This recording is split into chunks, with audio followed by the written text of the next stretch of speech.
ओम नमस्कार। 8 मई 2021 की घर की योग कक्षा में आप सभी सुधी साधकों का बहुत बहुत स्वागत है। योग एक अनुशासन है। योग चित्त की वृत्तियों पर नियंत्रण है। महर्षि पतंजलि के योग सूत्र का पहला सूत्र है अतः योगानुशासनम, अर्थात योग के अनुशासन को प्रारंभ किया जाता है। योग एक अनुशासन, एक सब्जेक्ट, डिसिप्लिन, और इसी तरह से महर्षि पतंजलि ने दूसरे सूत्र में योग को परिभाषित करते हुए कहा है योगश्च चित्त वृत्ति निरोध है। चित्त की वृत्तियों का निरुद्ध हो जाना, नियंत्रित हो जाना, निरोध हो जाना ही योग है।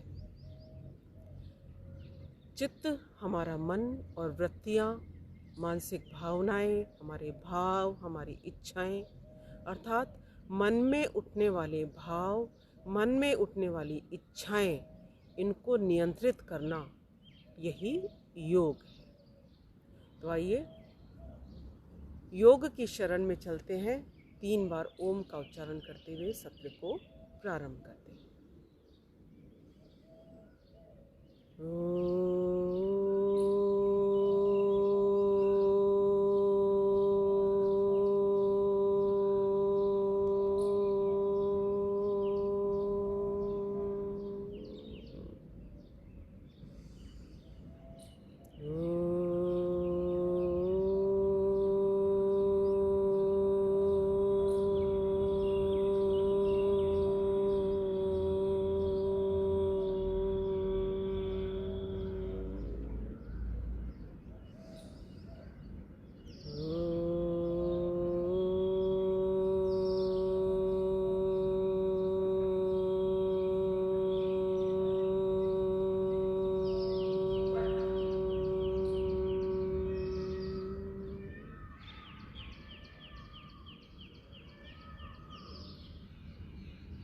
और सबसे पहले अभ्यास हम करेंगे प्राणायाम। प्राण प्लस आयाम। महर्षि पतंजलि कहते हैं तस्मिन् सति श्वास श्वश्वासयोर गति विच्छेदः प्राणायाम, अर्थात पहले 3, महर्षि पतंजलि ने अष्टांग योग का सिद्धांत दिया है और योग के 8 अंगों का उल्लेख किया है योग सूत्र में। तो पहले 3 अंग हैं यम, नियम और आसन। तो प्राणायाम की परिभाषा देते वक्त पतंजलि कहते हैं कि पहले 3 अंग अर्थात यम, नियम और आसन को सिद्ध कर लेने के पश्चात श्वास प्रश्वास की गति को विच्छेद करना, श्वास प्रश्वास पर नियंत्रण करना, यही प्राणायाम। तो प्राण प्लस आयाम। प्राण अर्थात प्राणवायु। दोस्तों, लंबा गहरा श्वास जब हम भीतर की ओर भरते हैं तो वायुमंडल में स्थित वायु हमारे लंग्स के भीतर जाती है और यह वायु केवल ऑक्सीजन से भरी नहीं होती है। इसमें नाइट्रोजन, मैक्सिमम पार्ट नाइट्रोजन का होता है।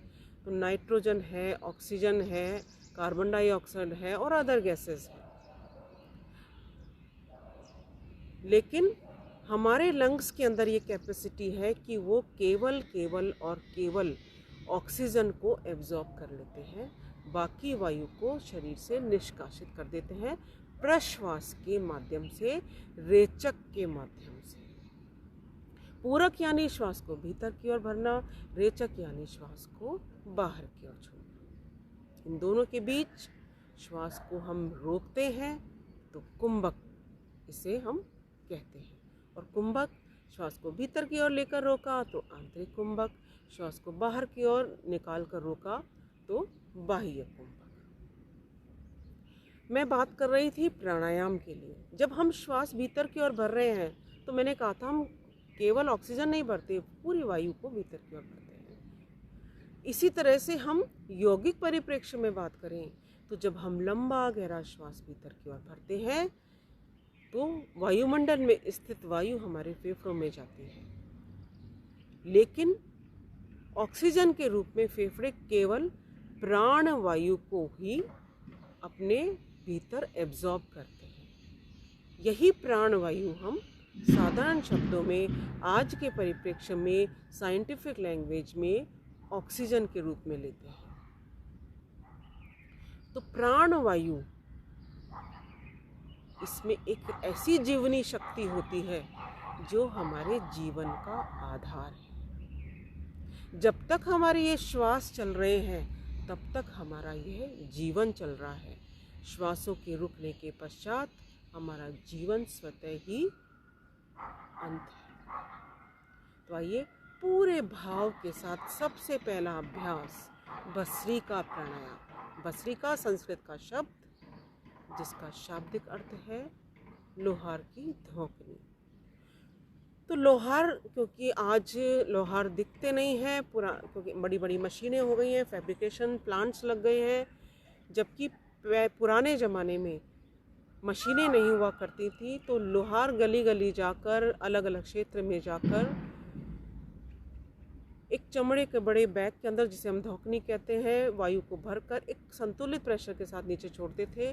तो कोयलों में सुप्त पड़ी अग्नि प्रज्वलित हो जाती थी।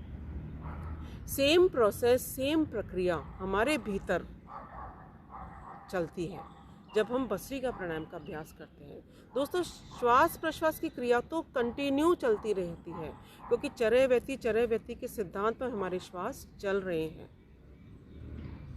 भस्त्रिका प्राणायाम में लंबा गहरा श्वास लिया, लंबा गहरा श्वास बाहर की ओर निकाला। चरय व्यति के सिद्धांत पर मैं बात कर रही थी कि हमारे श्वास लगातार चलते रहते हैं, इसलिए श्वास प्रश्वास हमारे जीवन का अंत है, तब तक चलते रहते हैं।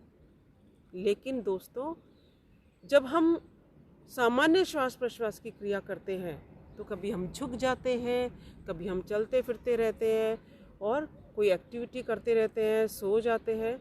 ऐसी स्थिति के अंदर जितना हमें जीवन के लिए आवश्यक उतने श्वास प्रश्वास तो चलते रहते हैं, लेकिन हमारे लंग्स की पूरी कैपेसिटी का हम उपयोग नहीं कर पाते हैं। और नतीजन क्या होता है? धीरे धीरे समय के साथ हमारी रेजिस्टेंस पावर घटने लगती है, हमारी रोग प्रतिरोधक क्षमता घट जाती है, जिसे हम सामान्य भाषा में आज क्या कहते हैं कि मेरे शरीर की इम्यूनिटी कम होने लगी है। तो भाई और बहनों, प्रतिदिन 5 से 10 मिनट का भस्त्रिका प्राणायाम का अभ्यास आपके शरीर की इस संजीवनी शक्ति, इस रोग प्रतिरोधक क्षमता, इस रेजिस्टेंस पावर और इस इम्यूनिटी को बढ़ा देता है। पूरे लंग्स आपके सुचारू रूप से कार्य करने लगते हैं। लंग्स के एक एक सेल तक 7 करोड़ 30 लाख छिद्र के रूप में छोटे छोटे सेल्स हैं हमारे फेफड़ों में। जब हम झुक जाते हैं तो अपर और लोअर पार्ट लंग्स का दब जाता है, तो केवल मिडिल पार्ट में ही ऑक्सीजन प्रवाहित होती है। इसलिए हमेशा सीधे बैठकर, मेरुदंड बिल्कुल सीधी रहेगी, सीधे बैठकर हमेशा अभ्यास करें। सीधे बैठने से एक तो आपकी मेरुदंड सही रहेगी, कमर में दर्द आने वाले समय के साथ नहीं होगा और आपके फेफड़ों की कार्य क्षमता बढ़ जाएगी। आंखें कोमलता से बंद रखते अभ्यास करते रहें।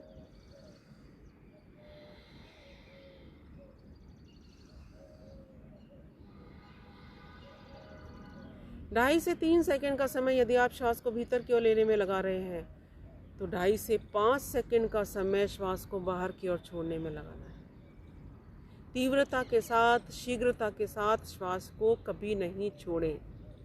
यही नियंत्रण है, यही प्राणायाम है, प्राणों पर आयाम। पूरा गहरा भरा है तो पूरा गहरा ही छोड़ना है। छूट जाता है जिनके फेफड़ों की कार्य क्षमता कम होती है, जो एस्थमेटिक है, सर्दी खांसी जुकाम साइनस की शिकायत है, एलर्जी की शिकायत है, ब्रोंकाइटिस की शिकायत है, उनके लंग्स कमज़ोर होने लगते हैं। लंग्स के कमज़ोर होने का अर्थ यह है कि म्यूकस जमा होने लगता है, तो फेफड़े पूरी तरह से ऑक्सीजन एब्जॉर्ब नहीं कर पाते। जब हम लगातार श्वास प्रश्वास की क्रिया करते हैं, लंबे गहरे श्वास भरते हैं, तो घर्षण के, वायु के घर्षण द्वारा ये म्यूकस शरीर को छोड़ने लगता है, लंग्स से हटने लगता है, बाहर निष्कासित होने लगता है। तो फेफड़े साफ हो जाते हैं, क्लैरिटी हो जाती है, नेसल पैसेज हमारा क्लियर होने लगता है, थ्रोट हमारा क्लियर होने लगता है। तो लंग्स पर भी पूरा पॉजिटिव प्रभाव पड़ता है। और जब लंग्स हमारे क्लियर हो जाते हैं तो ब्लड प्योरिफिकेशन करने की उनकी क्षमता बढ़ जाती है। ब्लड प्योरिफिकेशन, रक्त का शुद्धिकरण। रक्त का शुद्धिकरण से तात्पर्य यह है कि 2 तरह के रक्त हमारे शरीर में प्रवाहित करते हैं, शुद्ध रक्त अर्थात इम्प्योर ब्लड और अशुद्ध रक्त, शुद्ध रक्त यानी प्योर ब्लड, जिसमें ऑक्सीजन घुली हुई होती है, ऑक्सीजनेटेड ब्लड भी इसे हम कहते हैं। और अशुद्ध रक्त जिसमें ऑक्सीजन नहीं होती, अदर गैसेस होती हैं, इसे हम डीऑक्सीजनेटेड ब्लड भी कहते हैं। तो शुद्ध रक्त का रंग होता है लाल, क्योंकि इसमें ऑक्सीजन घुली हुई होती है। और अशुद्ध रक्त का रंग होता है नीला, क्योंकि इसमें अदर गैसेस होती हैं, जिन्हें हमें शरीर से नियमित रूप से बाहर निकालना आवश्यक होता है। तो ब्लड प्योरिफिकेशन, रक्त के शुद्धिकरण जो है वो लंग्स में होता है। और जब लंग्स की क्रियाशीलता बढ़ जाती है तो रक्त का शुद्धिकरण भी अधिक मात्रा में होने लगता है। तो शुद्ध रक्त जब हार्ट के पास पहुंचता है तो हार्ट पूरे शरीर में पंपिंग के माध्यम से शरीर के एक एक सेल तक, बॉडी के अपर पार्ट में और बॉडी के लोअर पार्ट में लगातार पहुंचाता रहता है। तो वह शुद्ध रक्त, उसमें घुली ऑक्सीजन सेल के लिए भोजन का कार्य करती है। और जब सेल को नियमित रूप से यह ऑक्सीजन मिलने लगती है तो उसकी जीवनी शक्ति बढ़ जाती है, उसकी क्रियाशीलता बढ़ जाती है, शरीर का एक एक ऑर्गन सही रूप से कार्य करता है, शरीर का एक एक ऑर्गन सिस्टम सही रूप से कार्य करता है। तो यह पूरा साइंटिफिक जो मेथड है वो लगातार एक प्रोसेस के रूप में, एक सिस्टम के रूप में हमारे शरीर में चलता रहता है। तो जब तक हमारे श्वास चलते रहते हैं, जब तक हमारा जीवन है, तब तक ये निरंतरता के रूप में लगातार चलता रहता है। हमारी कर्मेंद्रियां, हमारी ज्ञानेंद्रियां, अन्य जैसे हमारे हाथ पैर, आँख कान नाक गला, ये सब विश्राम कर लेते हैं, लेकिन हमारी ये श्वास कभी भी विश्राम नहीं करते। और जैसे जैसे हमारे श्वास चलते हैं वैसे वैसे हमारा मन भी चलता है। श्वासों के रुक जाने पर हमारा मन भी स्थिर हो जाता है। चले वाते चलम चित्तम निश्चले निश्चलम भवेत्, यही इसका मतलब है। तो पूरे ध्यान के साथ, पूरे भाव के साथ अभ्यास करना है।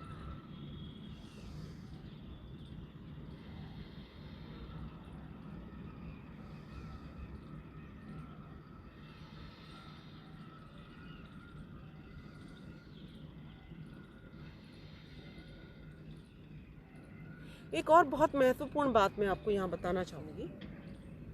प्राणायाम का अभ्यास हम श्वासों के साथ करते हैं, तो नासिका का उपयोग हम करते हैं। नासिका से ही श्वास को भीतर की ओर भरना है और नासिका से ही श्वास को बाहर की ओर छोड़ना है, क्योंकि नासिका में, नॉस्ट्रिल्स के अंदर ऐसे फिल्टर्स लगे हुए हैं जो बाहर के गंदगी को, बाहर की डस्ट को अंदर भीतर की ओर नहीं जाने देते। तो नासिका से श्वास को भरना है, नासिका से ही श्वास को छोड़ना है। लेकिन दोस्तों, मैं उनके लिए बता रही हूँ जो आज कोरोना से ग्रसित होकर ठीक हुए हैं, जिनकी पोस्ट कोविड की जो स्थिति है उसके अंदर आपके लंग्स की कैपेसिटी को बढ़ाने के लिए आप नाक से लीजिए, लेकिन हम नाक से छोड़ नहीं पाते, शीघ्रता से छूट जाता है। तो शुरू में लंग्स की कैपेसिटी को बढ़ाने के लिए आप पूरा लीजिए और धीरे धीरे मुंह से छोड़ने का प्रयास कीजिए। नाक से क्योंकि शीघ्रता से छूट जाता है। तो जब हम धीरे धीरे छोड़ने लगेंगे तो हमारे लंग्स की कैपेसिटी अपने आप बढ़ने लगेगी। और प्राणायाम का अभ्यास करते समय फिर आप नासिका से ही लीजिए, नासिका से ही छोड़िए। लेकिन शुरू में आप कंट्रोल करने के लिए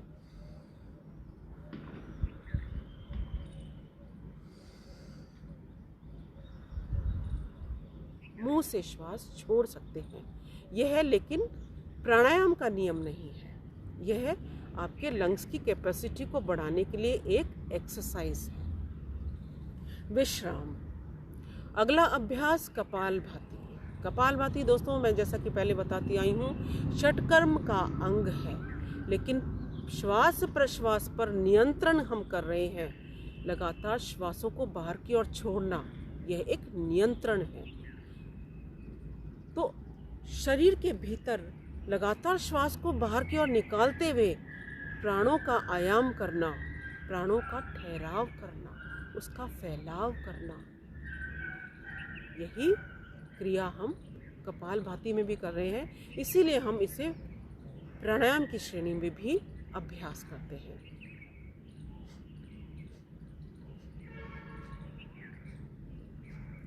पूरा ध्यान, पूरी एकाग्रता श्वासों को बाहर की ओर छोड़ने पर, और प्रार्थना के साथ अभ्यास करेंगे। जैसा कि प्रतिदिन बताते आ रही हूँ, शरीर के भीतर स्थित मुख्य अंग, मेनली मध्य भाग में स्थित अंग, आमाशय, अग्नाशय, लीवर, गुर्दे, आंतें, प्लीहा, प्रोस्टेट, गर्भाशय। अग्नाशय यानी पेनक्रियास, गुर्दे यानी किडनीज, आंतें इंटेस्टाइन्स, आमाशय तो स्टोमक, लीवर शरीर के भीतर सबसे बड़ा अंग, जिसमें यदि कोई परेशानी होने लगती है, इवन पीलिया, हेपेटाइटिस ई, इन परेशानियों के अंदर भी एलोपैथी के अंदर कोई भी ट्रीटमेंट नहीं है जो लीवर को ट्रीट कर सके, इसका इलाज कर सके, इसका उपचार कर सके। कपालभाति प्राणायाम का नियमित अभ्यास आयुर्वेद के भीतर लीवर को ट्रीट करने के लिए, लीवर के इलाज के लिए यही उपचार है। कुछ काढ़े हैं, कुछ दवाइयाँ हैं, औषधियाँ, जिन्हें हम लीवर के उपचार के लिए उपयोग में करते हैं, जो किसी आयुर्वेद चिकित्सक की देखरेख में ही करना चाहिए। और जिन्हें बहुत ज़्यादा परेशानी है तो योग का अभ्यास भी उन्हें चिकित्सक या योग प्रशिक्षक की देखरेख में ही करना चाहिए। स्वयं पर एक्सपेरिमेंट नहीं करें। इसलिए हम प्राणायाम का अभ्यास करते हैं, हम आसनों का अभ्यास करते हैं, योगिक क्रियाओं का अभ्यास करते हैं, तब भी हम ये कहते हैं कि अपने शरीर की शक्तियों के अनुरूप ही अभ्यास कीजिए।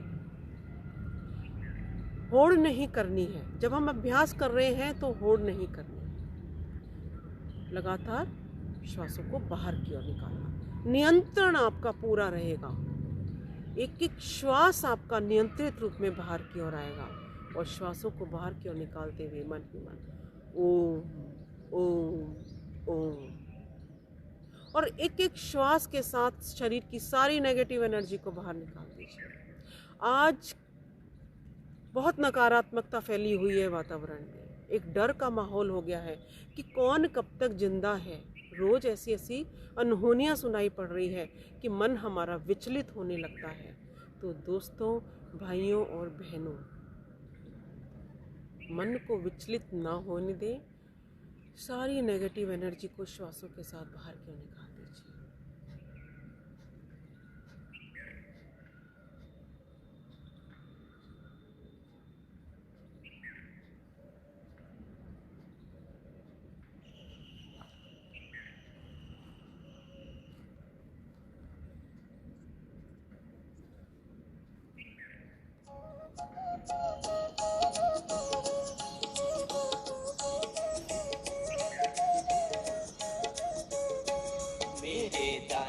के दरबार में सब लोगों का खाता, मेरे दाता के दरबार में सब लोगों का खाता। जो कोई जैसी करनी करता, जो कोई जैसी करनी करता, वैसा ही फल पाता। मेरे दाता के दरबार में सब लोगों का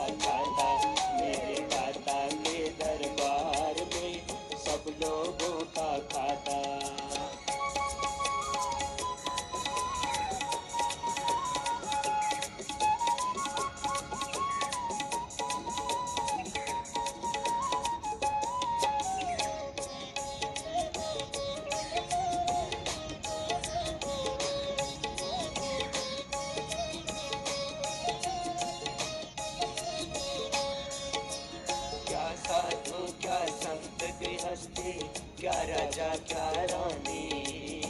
प्रभु की पुस्तक में लिखी है सबकी कर्म कहानी। अंतर्यामी अंदर बैठा, अंतर्यामी अंदर बैठा, सबका हिसाब लगाता मेरे दाता के दरबार में, सब लोगों का खाता। मेरे दाता के दरबार में सब लोगों का खाता।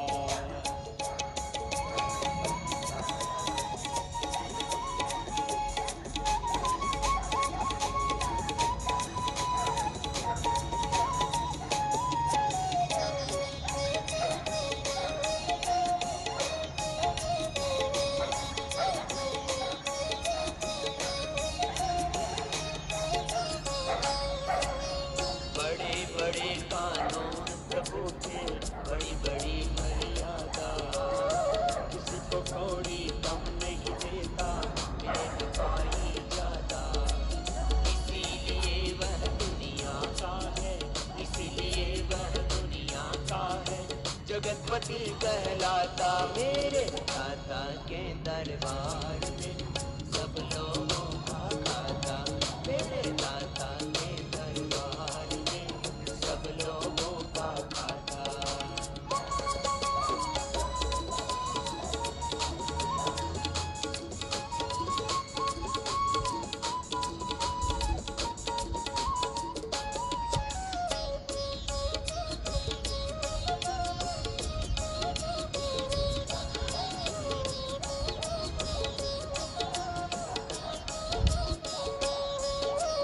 चले न उसके आगे रिश्वत, चले नहीं चालाकी, उसके लेन देन की बंदे जीत बड़ी है बाकी।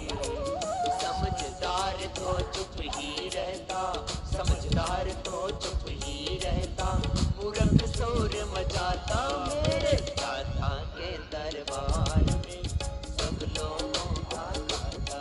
मेरे दाता के दरबार में सब लोगों का खाता।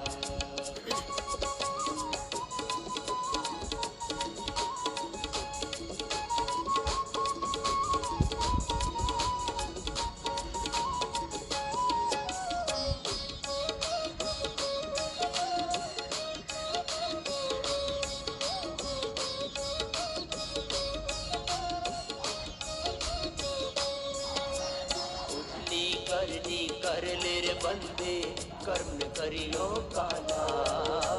अब आंख से देख रहा है तुझे देखने वाला, उसकी तेज नजर से बंदे, उसकी तेज नजर से बंदे, कोई नहीं बच पाता मेरे दाता के दरबार में, सब लोगों का खाता। मेरे दाता के दरबार में सब लोगों का खाता। जो कोई जैसी करनी करता, जो कोई जैसी करनी करता, वैसा ही फल पाता मेरे दाता के दरबार में, सब लोगों का खाता। मेरे दाता के दरबार में सब लोगों का खाता। मेरे दाता के दरबार में सब लोगों का खाता। मेरे दाता के दरबार। विश्राम। और अगला अभ्यास हम करेंगे अनुलोम विलोम प्राणायाम। अनुलोम विलोम, बाएं से लेना, दाएं से छोड़ना, दाएं से लेना, बाएं से छोड़ना।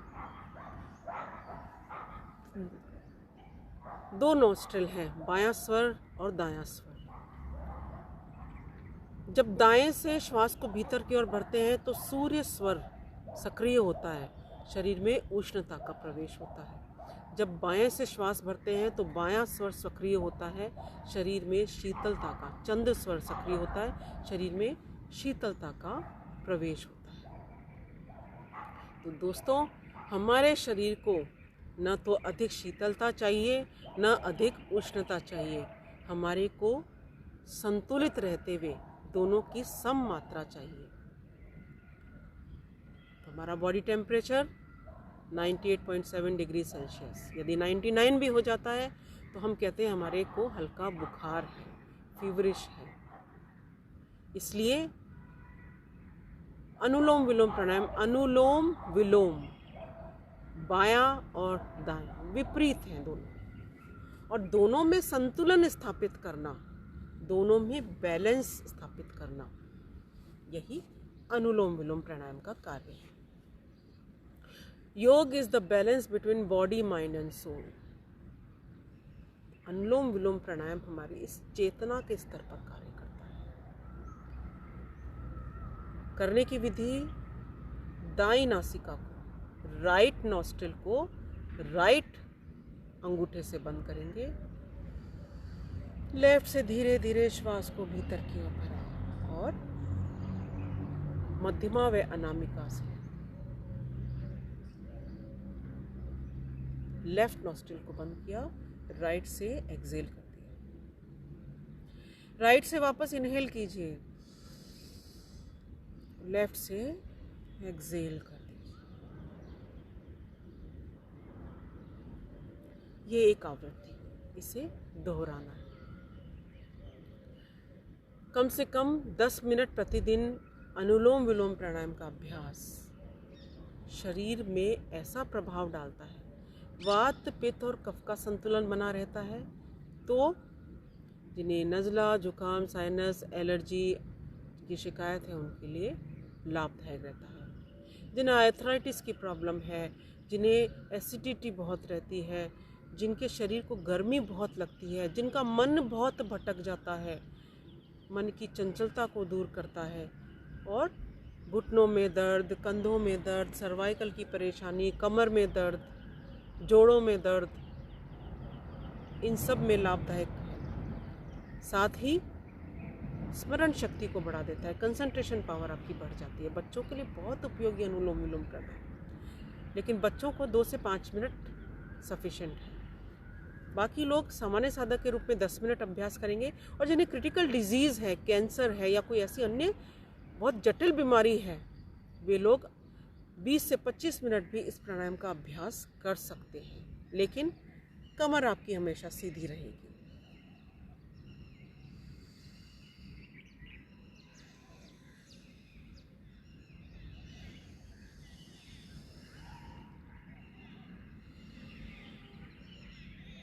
जिनके हृदय की शिराओं में अवरोध आ गए हैं, उनके लिए भी अनुलोम विलोम बहुत उपयोगी है, क्योंकि शरीर की एक एक नर्व का, एक एक नस नाड़ियों का शुद्धिकरण कर देता है। जिनके बीपी की प्रॉब्लम है, चाहे हाई बीपी हो चाहे लो बीपी हो, दोनों प्रकार के बीपी में अनुलोम विलोम प्राणायाम फायदेमंद है।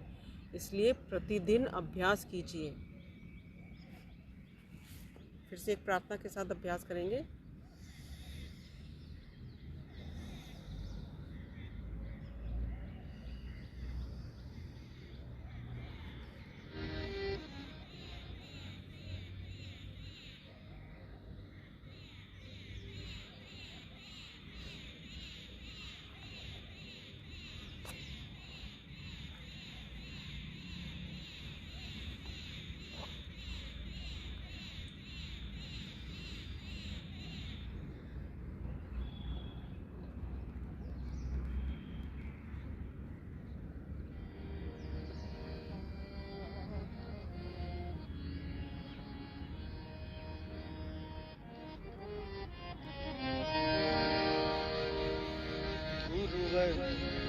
चरणों में दे ठिकाना मुझे, गुरुवर चरणों में दे ठिकाना मुझे।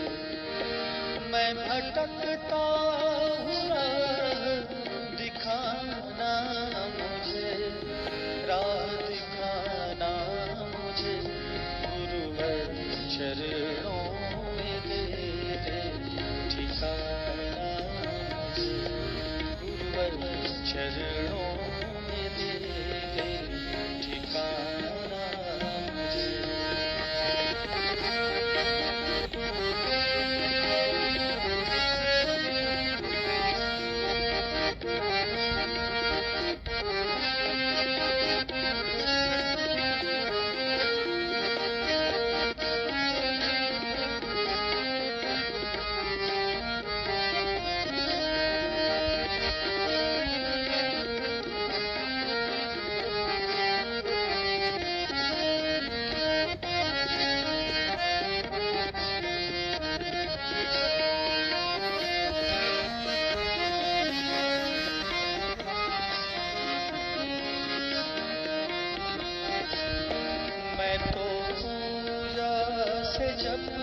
तप से अनजान हूँ, मैं तो पूजा से जप तप से अनजान हूँ, मतलबी लोग से मैं परेशान हूँ, मतलबी लोग से मैं परेशान हूँ। कितना भरमाया है ये ज़माना मुझे, ये ज़माना मुझे, गुरुवर चरणों में दे दे ठिकाना मुझे, गुरुवर चरणों में दे दे ठिकाना।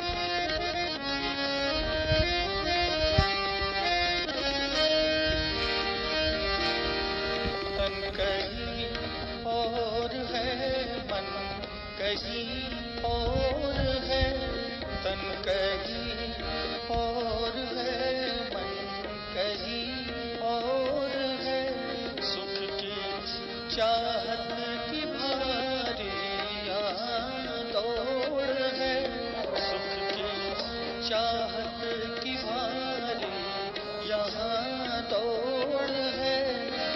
इस समंदर में अपना बहाना मुझे, अपना बहाना मुझे, गुरुवर चरणों में दे दे ठिकाना मुझे, गुरुवर चरणों में दे दे ठिकाना।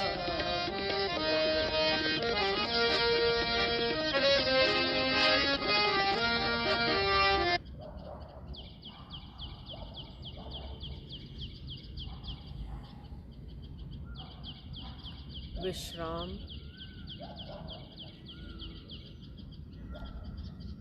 भ्रामरी प्राणायाम का अभ्यास करेंगे।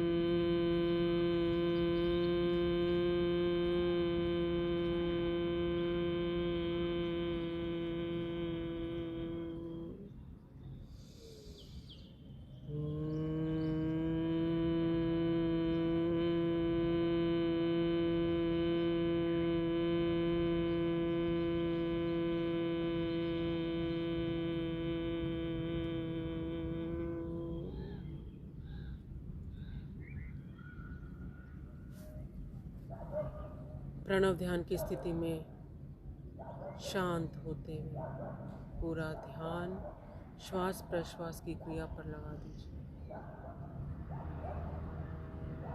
मन ही मन ओम का मनन व चिंतन।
दोनों हथेलियों का आकर्षण करें।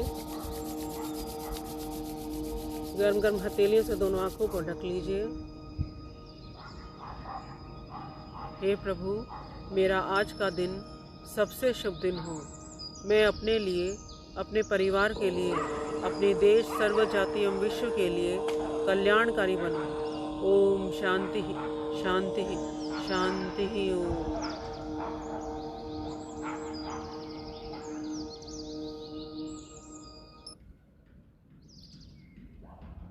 आज का दिन आपका मंगलमय बीते, इसी शुभकामना के साथ नमस्कार।